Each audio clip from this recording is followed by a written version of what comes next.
Professeur, Oui. j'espère que je ne prends pas trop de votre temps. Mais non, le temps là, c'est le temps historique. Hein? Le temps historique. Donc, après avoir passé toute cet après-midi avec vous, j'ai encore des questions pour vous. Et cette fois-ci, c'est des questions personnelles. Allez-y, ma fille. Vous avez cité le nom de Sagno Mamadi Oui. comme étant un de vos copains de cellule, Oui. collègues de cellule. Oui, oui. Et moi, je suis la petite fille de feu Sagno Mamadi. Ah, voilà. Et j'aimerais avoir plus de précisions pour mon histoire personnelle. Est-ce que vous pouvez me raconter un peu ce que vous savez de Sagno Mamadi? Je dis Sagno Mamadi était le maire des plus privilégiés du système Sékou Touré. Parce que, étant gouverneur de Conakry, il avait dit à Sékou Touré, effrontément, comme ça le caractérisait, c'était d'une forte personnalité. Il a dit à Sékou Touré, vous croyez que si ces hommes-là, tous ces gens que vous ramassez, étaient contre vous, vous seriez encore vivant? C'est Sagno Mamadi qui disait comme ça à Sékou Touré. Et que nous-mêmes, les gouverneurs, les Condé Émile et tout ça, les Émile Cissé qui viennent depuis Bofa, se réunit à l'ensemble des gouverneurs de Conakry. Si tout ce monde était contre vous, vous seriez encore vivant? Surtout au fait que la France ne vous aime pas, qui est notre seule puissance administrante. Et De Gaulle, qui avait encore toute l'Afrique sous ses ailes. Si les Guinéens ne vous aimaient pas, donc on a chanté ces chansons, chanté Sékou Touré Alima, Sékou Touré la Guinée Alima, Sékou Touré l'Afrique Alima, que Sékou Touré la Guinée vous aime, que Sékou Touré l'Afrique vous aime, etc. Voilà les chansons qu'on chantait pour Sékou Touré. Donc Sékou Touré était devenu fou de sa gloire. Surtout quand... Et tout le monde s'habillait comme Sékou Touré. Il y avait le mode Sékou Touré, le col ras. Et il avait une entreprise de couture à Guessia là-bas, qui fabriquait les chaussures et les vêtements de Sékou Touré pour que chacun ne se chausse que comme Sékou Touré se chaussait, que comme Sékou Touré s'habillait. Il avait un système soviétique à l'époque. Et est-ce que vous savez pourquoi Sagno Mamadi a été arrêté? Oui, Sagno Mamadi a été arrêté. Je répète encore, il était le gouverneur de Conakry. Et il a dit... Je crois qu'il était ministre de la Défense.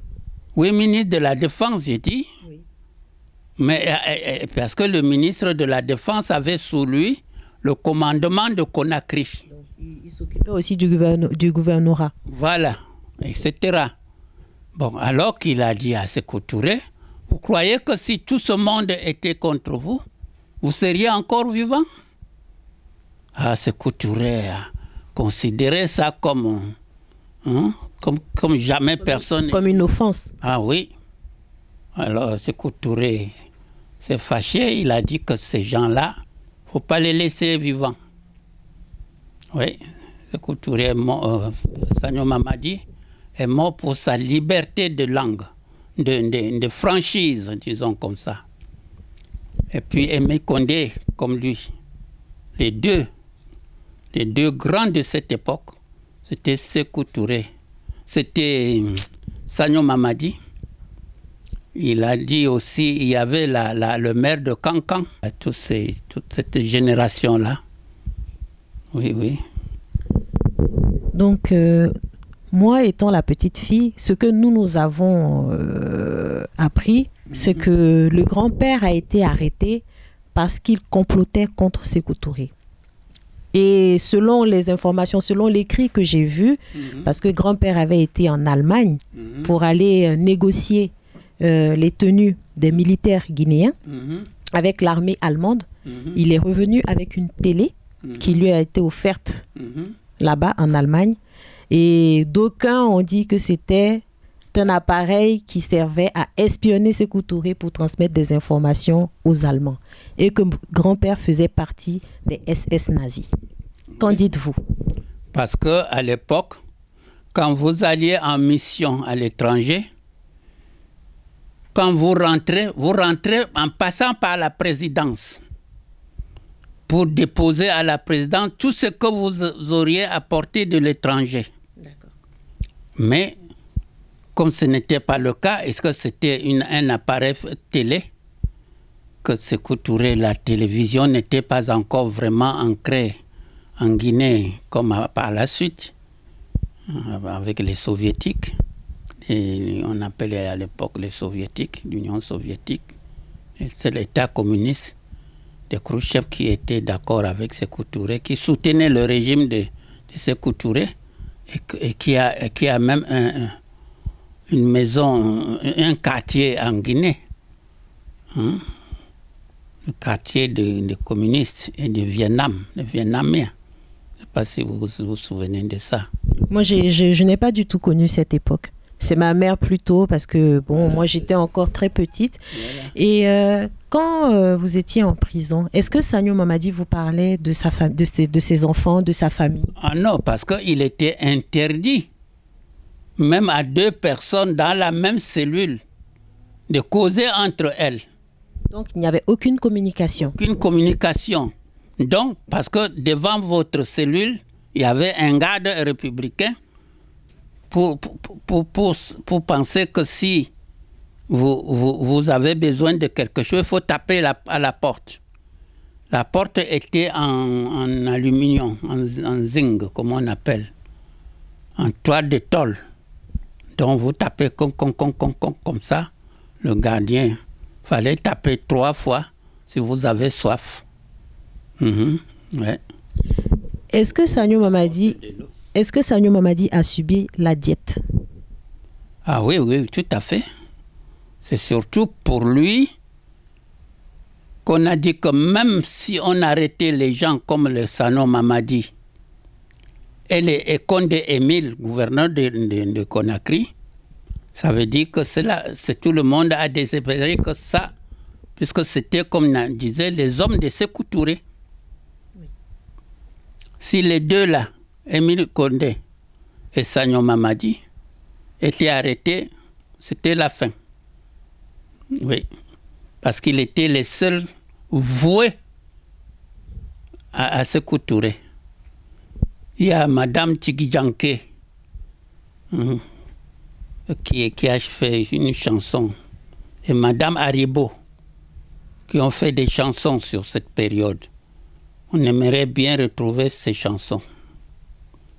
Et puis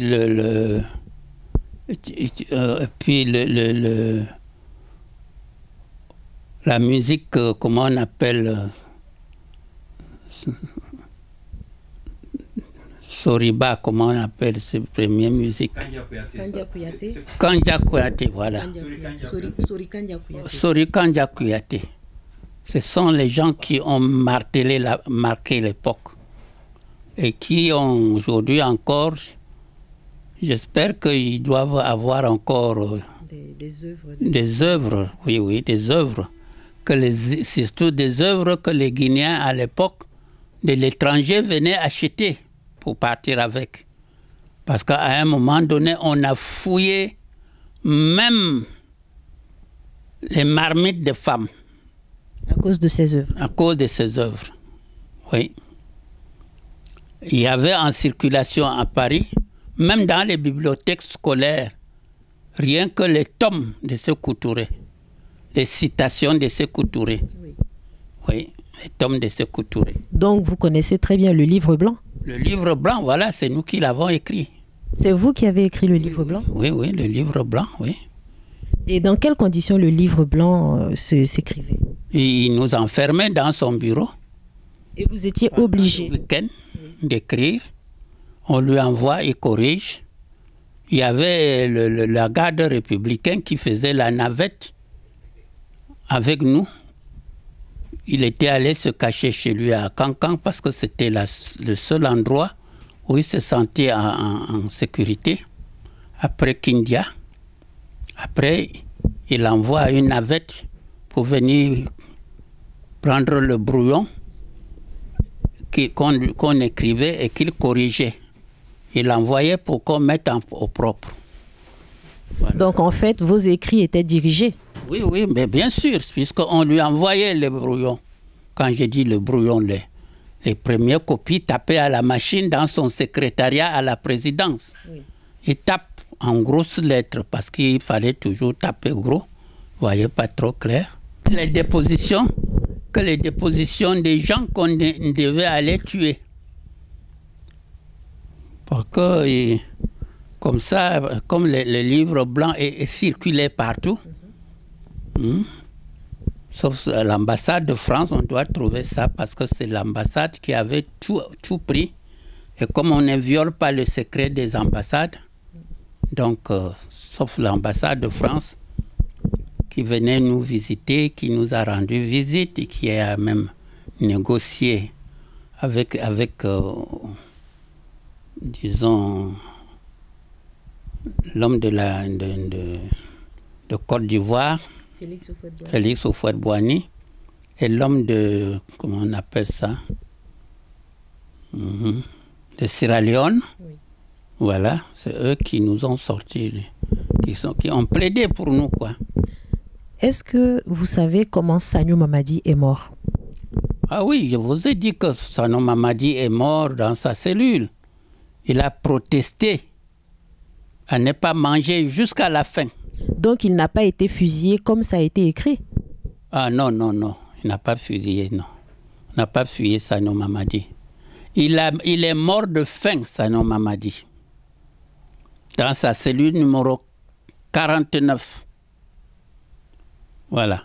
D'accord. Et est-ce que vous savez si les gens qui sont restés au camp Boiro ont eu une sépulture? Oh non, nous avons réclamé tout ça. Moi-même, personnellement, j'ai réclamé ça depuis Berlin, par 2 correspondances que j'ai expédiées d'abord à Sékou Touré personnellement, par la poste et par la voie diplomatique à la mission à Berlin. Mais comme à Berlin, en Allemagne, il ne mettait que ses parents comme diplomates, comme les Keita Sédou, voilà, qu'il avait amené en Allemagne, Keita Sédou, c'est-à-dire son beau-frère en fait. Son beau-frère, puisque Keita Sédou était le frère de sa femme. D'accord. Donc tous ces biens de l'extérieur étaient gérés par Keita Sédou. Donc Sékou Touré avait des biens à l'étranger? Ah oui, en Suisse, oui. En Suisse? Il avait des comptes là-bas. C'est après qu'on a ouvert le compte de Sékou Touré et qu'on a publié partout. Hein. Donc ce n'était pas un vrai communiste alors? Oh non, Sékou Touré était tout sauf communiste. Tout sauf communiste. Tout sauf communiste. Attention. Parce qu'il avait même renvoyé l'ambassadeur de Moscou, de Paris, de Guinée. Il a mis dans un vol, comment on appelait le vol parce qu'il n'y avait que les avions soviétiques qui venaient à l'époque. Oui, dans un vol de Air Guinée. Oui, dans un vol de Air Guinée. Oh, l'aviation Air Guinée, ce sont les soviétiques qui ont créé l'aviation Air Guinée. Et les avions Air Guinée même étaient maintenant devenus des avions qui se mettaient en panne toutes les heures. Hein? Quand l'avion vient de Moscou pour la Guinée, on l'attendait pendant 6 mois. Alors qu'un avion venu en Afrique, hein, c'est quand même c'est un jour. Mais c'est l'État libyen qui recevait tous les avoirs de la Guinée, de l'Union soviétique. Tout venait en Libye et en Sierra Leone pour que la Guinée reçoive, parce qu'il y avait la coupure diplomatique avec la France et les intérêts de la Guinée étaient gérés par la Libye et par par la Sierra Leone. Par la Sierra Leone. Oui. C'était cette triangulaire-là qui protégeait la Guinée. Et ces chaussures, les chaussures de la Guinée, on appelait ça avant en attendant. En attendant le bateau. Voilà. J'ai entendu parler de cette histoire. Voilà, en attendant. C'était des sabots, Les sabots, à la Jacou le croquant. les pète-pète. Les pète-pète. Oui, c'est-à-dire les chaussures comme ça. Oui. Tu marches, ça fait pète. D'accord. Donc ça, c'était en attendant le bateau. Oui, en attendant. C'était en attendant. Tu veux aller acheter les attendants, parce que c'était cousu en Guinée. Comme les bateaux ne venaient plus avec. Voilà. Donc en fait, là, vous êtes en train de nous dire que Sagneux Mamadi, en fait, il a juste payé pour son arrogance. Ah oui, son arrogance. Oui, ça il faut le témoigner, parce qu'il était un homme courageux. Lui et comment il s'appelle, le militaire là, Kamanjabi, voilà les deux là. C'était les héros de l'époque. Chacun qui disait...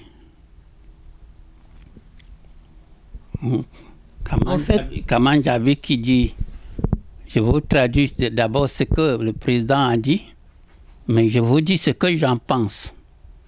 Le fait qu'il a dit qu'il va dire ce qu'il en pense, cela veut dire que le président le soupçonnait de ne pas être d'accord avec lui, avec ce qu'il dit et ce qu'il pense. Ce qu'il dit était la parole obligatoire. Traduire correctement le discours du président, qui n'était pas d'accord avec lui. Bien. En tout cas, c'est très instructif, parce qu'au moins, j'ai des petits éclaircissements sur une histoire que j'ignore totalement, qui m'a été racontée. Et vous savez, quand les histoires sont racontées, chacun donne sa version. Et très souvent, ceux même qui n'ont pas vécu cette époque ont tendance à... Oui, c'est la fabulation, c'est la différence qu'il y a entre l'histoire de ses sources et les gens qui l'ont vécu. Parce que les gens qui ont entendu parler, chacun va inventer, mettre un petit mot pour lui, etc. Mais l'original, c'est aller toujours à l'original, c'est-à-dire à ceux qui ont vécu. Si tu peux voir maintenant les premiers soldats de la guerre mondiale, on va te raconter les histoires de la guerre en général, ceux qui n'avaient même pas de grade dans l'armée. Oui. Les vrais soldats n'ont pas le temps de raconter l'histoire. Eux, ils tirent.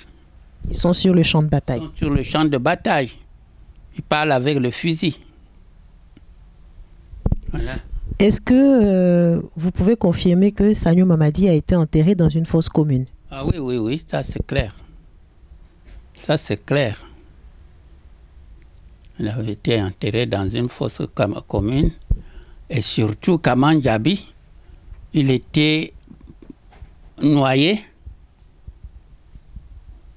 dans un tonneau plein d'eau. On l'a noyé dedans, fermé. Il a été étouffé. Après, on est allé jeter le tonneau dans la mer. Ça, c'est comment on appelle ça? C'est Mamadi Keïta qui croyait qu'il allait hériter Sékou Touré, qui assumait cette mission-là. Parce que Mamadi Keïta était le beau-frère de Sékou Touré, oui. Oui, le beau-frère de Sékou Touré, Madame André Touré. C'était ses beaux-frères, c'était ses frères. Disons ses demi-frères, hein.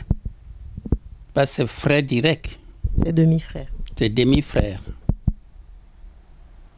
Bon, et ça les rendait à l'époque vraiment tout.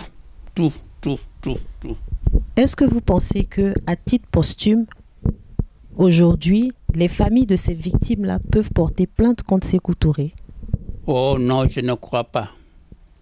D'abord parce que ça sera devant quelle justice? Si c'était en France, oui. Mais cette famille n'était pas d'abord victime parce qu'elle était préservée. La famille directe de Sékou Touré est encore là et certains bénéficiaires du pouvoir de l'époque, c'est toujours eux qui ont le pouvoir en Guinée. Comme les Somparés n'ont pas fait ce procès-là, je ne sais pas qui va faire encore. Disons que l'histoire de la Guinée, vous qui êtes les petites filles ou les petits enfants des victimes, puisqu'il n'est pas 100 ans depuis l'époque, hein, oui. Vous avez toujours raison de porter plainte. Hein. Mais après 100 ans, vous ne pourrez plus. Est-ce que vous pensez que la Cour pénale internationale peut quelque chose dans ce dossier? Mais avant 100 ans. Avant 100 ans. Donc il n'est pas trop tard. Non, avant 100 ans, mais il faut préparer les dossiers dès maintenant, consulter les avocats de la Cour pénale internationale pour que lui seul, le règlement qui régit le statut de la Cour pénale, c'est lui seul, à l'heure où nous parlons, qui peut vous dire si oui ou non l'affaire est encore plaidable. D'accord. Et vous, qu'en pensez-vous? Est-ce que c'est nécessaire de mener une action ou alors il faut juste en parler pour que les gens gardent en mémoire ces personnes qui ont été... La mémoire, on n'emprisonne jamais la mémoire. Hein, la mémoire dont nous sommes. Vous voyez, quel âge j'ai toujours ça en mémoire. Lui, il prend la vérité de la mémoire avec lui. On pourra se fier demain, un jour, même après 100 ans, de ce qu'il fait là. C'est ça qui est la mémoire qu'on peut étudier, qu'on peut utiliser éternellement, ce qu'il fait là. Sans ça, pas possible. Il faut prendre les éléments de la mémoire de la vivante du personne pour éviter la légende. C'est que chacun raconte à son gré. Il faut avoir la chance de trouver les rescapés. On ne raconte pas n'importe quoi en matière criminelle. Tout au moins de l'ordre occidental ou américain, non. Il faut juger les choses dont vous êtes témoin personnellement. Donc il faut se presser maintenant d'aller au-devant des victimes qui seraient encore en vie, comme moi. Parce qu'après moi, chacun dit oui, je l'avais vu, il m'avait dit que, vous voyez, oui. Entre ce qu'il m'avait dit que et ce qu'il a dit, c'est différent. Mais vous êtes là, vraiment, c'est le bonheur de dire qu'on l'a trouvé encore capable d'avoir sa mémoire oui. Qu'on a recueillie. Ça, personne ne peut vous renier ça, hein, jamais, qui que ce soit. Là, ça, c'est la vérité éternelle. Ouais. Si j'avais écrit un papier, n'importe qui peut écrire un papier avec mon écriture même, hein, puisque nous sommes à l'heure de la machinerie qui peut tout reproduire. Merci, professeur. Même en écriture. Oui. Merci beaucoup pour votre témoignage et merci pour la famille de Sanyo Mamadi parce que ça, c'est un témoignage fort pour la famille. Oui. C'est des souvenirs. Bon, pour moi qui ne l'ai pas connu, c'est un peu difficile parce qu'on me parle de quelqu'un que je n'ai pas connu, mais que je sais en tout cas très courageux, qui avait des convictions, Oui. qui était droit et qui pensait travailler pour la juste cause. Et surtout pour le bonheur de la Guinée. Surtout pour le bonheur de la Guinée. De tous ceux qui ont été enfermés au camp Boiro, il y a eu combien de survivants?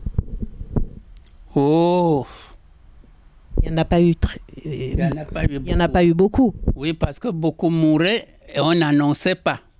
On allait les enterrer la nuit au cimetière de, comment on appelle là? Oui. Dans le trou commun là. On ne venait prendre le cadavre qu'à minuit, où tout le monde a dormi. Mais pour prendre leur cabine, il fallait savoir si tous les gens ont dormi ou pas. On tapait à la porte. Et nous, on a pris des clous, puisque les cabines étaient fermées en fer, pour percer des trous sur les portes, pour pouvoir voir ce qui se passe dehors. Et puis on a changé les souliers des militaires qui marchaient, crac, crac, crac, crac, ça faisait du bruit. Oui. Dès qu'on entend le bruit, on sait que la police est là. Oui. Cette période-là était quelque chose d'important. Si on peut se souvenir, oui. Là je vous donne que quelques bribes d'informations. Oui. Parce que c'est vrai qu'il y a longtemps aussi, et puis bon, avec le temps... Non seulement le temps, les maladies. Oui. Et ont détérioré nos états de santé. Oui. Surtout les médicaments qu'on nous donnait à manger, à boire. On nous donnait des médicaments pour tuer nos cerveaux. Pour ne pas que vous vous souveniez de cette époque-là. Voilà. On fabriquait ça en Sierra Leone. Vous buviez ça, de grandes gorgées, parce que c'était la saison sèche, il y avait ce qu'on appelait la soif. Et quand vous avez soif, tout ce qui est liquide, vous buvez. Moi, j'ai bu mes urines, moi, dans la cellule 49, là où Téli était. Donc, en fait, cette fameuse cellule 49, c'était la terreur. La terreur. Quand on vous met là, c'est qu'on vous devait... On devait vous amener là-bas. Donc, vous avez échappé belle, hein? Vous avez, oui, belle, oui. Belle, oui. Est-ce que vous vous souvenez de la... Moi, j'ai souvenir belle parce que le médecin qui nous soignait, c'est grâce à lui, il est venu sortir les malades. Il m'a sorti parmi les malades. Quand on est arrivé à l'hôpital, comme je n'avais même plus je n'avais plus d'os là. Les doigts étaient tout ça, comme ça, sans os. Oui. Et puis les dents étaient dehors. Ma dentition était dehors. Je n'avais plus de lèvres. Donc, le médecin a refusé de me soigner. Le docteur Ba a dit que non, lui, si on lui donne le médicament maintenant, on va dire que c'est la médecine qui l'a tué. Donc, à son état, il ne doit prendre... On doit seulement lui donner à manger jusqu'à ce qu'il ait un peu de santé avant qu'on le soigne médicalement. Voilà les circonstances de cette époque-là. Et puis, comme au Cameroun, j'étais opposant du régime de Ahidjo, Ahidjo ne me réclamant pas, Donc voilà, aucun État ne m'a pas réclamé jusqu'à ce que Houphouët-Boigny est venu intervenir pour moi. Et que, à l'époque, il y avait une guerre de lutte d'influence entre Houphouët-Boigny et Sékou Touré. Et Houphouët-Boigny m'a ramené en Côte d'Ivoire pour me nommer son conseiller. Voilà. Il s'est passé combien de temps entre l'arrestation de Sagnou Mamadi et sa date de mort? Oh, parce qu'à l'époque, comme il appartenait au pouvoir, on avait peur que les gens de Cabral, de la Guinée-Bissau, là, ne viennent les sortir. Parce que quand les gens de Bissau, de Cabral, je ne sais pas si vous connaissez cet aspect, je connais, sont venus libérer Cabral, ils ont profité pour libérer beaucoup d'autres prisonniers. Et c'est par ce biais-là que beaucoup ont échappé. Beaucoup ont profité pour sortir. Parce qu'ils sont venus seulement ouvrir toutes les cellules pour libérer leurs propres prisonniers. Et beaucoup de nous ont profité pour sortir à cette époque. Sauf ceux qui étaient paralysés comme moi, qui ne pouvaient même pas marcher. Quand tu ne pouvais pas marcher, tu les retardais et eux, ils ne te prenaient pas. Oui. Oui. C'était vraiment... Oh. C'était difficile. Tu me remets à ma mémoire. Il faut un jour finir cette histoire. Mais ce n'est que quand les écrits sortiraient. Parce que si on traverse une époque, une histoire comme ça sans publier l'histoire, ça n'aurait rien servi. Il faut publier ça à longue échelle, surtout aux générations actuelles, puisque ça, on n'enseigne pas à l'école, ça. Merci beaucoup, papa. Merci pour ce témoignage et j'espère en tout cas que ce reportage fera plaisir à ma famille. Je fais ça justement à la mémoire de Sagnou Mamadi, qui était l'un des humanistes, parce qu'il s'est révolté en s'inquiétant que quand même, est-ce que si tout, je me répète, si tous ces gens étaient contre Sékou Touré, est-ce qu'il serait encore au pouvoir? Avec qui il veut gouverner alors? Il veut gérer la Guinée comment? Les sables de la route ou les êtres humains? Sagnou était un homme courageux. Et pourtant, lui était considéré comme le plus pacifique, comme ne pouvant pas faire le complot. Il avait même dit que, même il avait dit ça sur le perron de la présidence, qu'on peut accuser de tout en Guinée, sauf que lui ne serait jamais dans un complot. Il a dit ça à haute voix à le micro, sur le perron de la présidence. Sékou Touré était assis. Puisque quand le ministre, c'était pas tout le ministre qui parlait. Oui. Bon, donc, c'est une histoire que nous devons... Merci pour ce témoignage et merci pour la famille de Sagnou Mamadi.